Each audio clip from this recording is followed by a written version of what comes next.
Kantu kabwe naka. Kaliye akantu kasanya.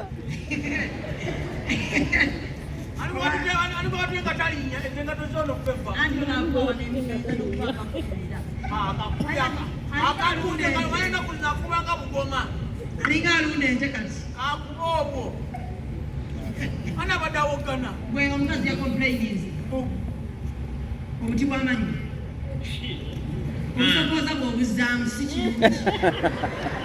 Ate yagala nyonoone. Kino nabo okikozesa okidugala okyoza n'okissaawo. Yagala mugamba nabo b'osigala. Ogenda mugamba nti obuti bw'akozesa omala kubukozesa. Baganye wangamba tulenge gye tumugobamu. Nekugamba bwoze. Agwenge sowani wogirako tojooza.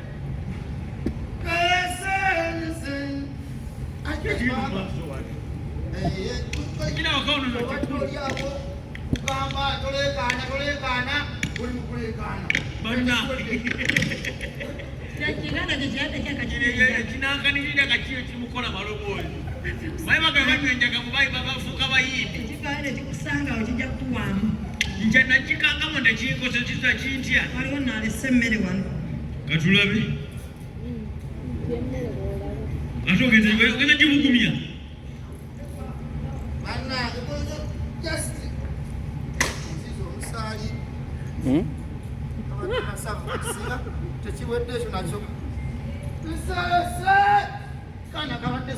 nakagambye teweerabisa kali mukulekaana sakiyakagisiba kisusa esanate omuntu yeetadde kamyendadde mulamuze nase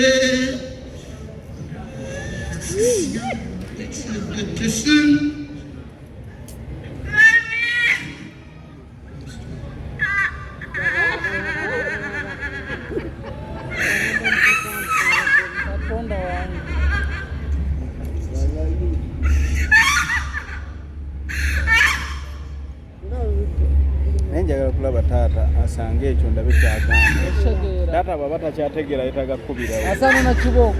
Ate za serious. Yetaga kkubirawo ku stage.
Nze mukyangasi wano nomye kati gyakabaza njagala kwani ngate njagala kwani ngoma bawo gene bawo gene wekaya kaya tujaka tunataka kupinga danse ndiwa ndio njagala kupinga sije bala tablo gene tabula bate ngika inalesha kadi shida na kala kwa ngana sanje ngani jabana sana baba bina kuru kapeti kenda bate ngika inalesha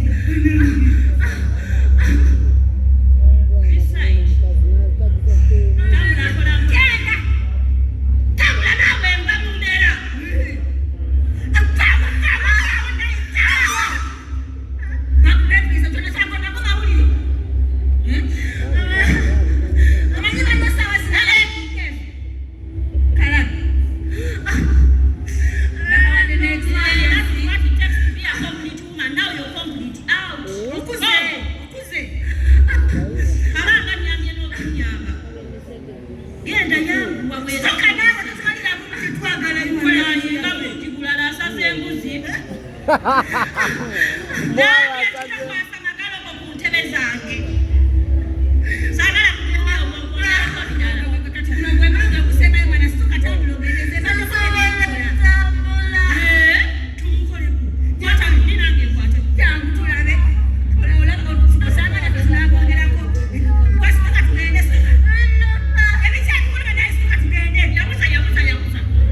Ojjira wakomye nga akana kakwasa ennaku naye kankaabiza n'abadde awo kankaabye ebya siriyaasi opati ndi nnyo omukyala asana kibuga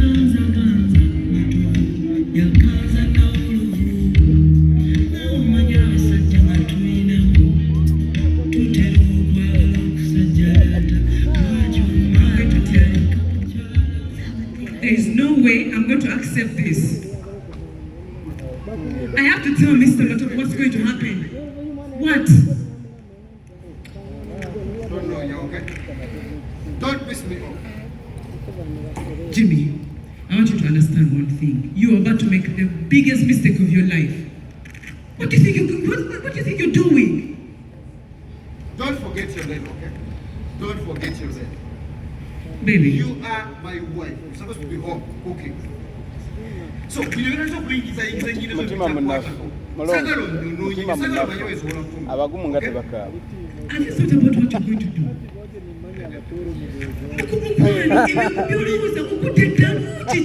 I'm very fine and I'm doing everything I'm taking here, okay? And I'm doing everything for the sake of you and me and my kids. Mommy Jimmy. Nkuwulidde ku ssimu ng'oyogera bulungi tugenda kutamanya tuvu.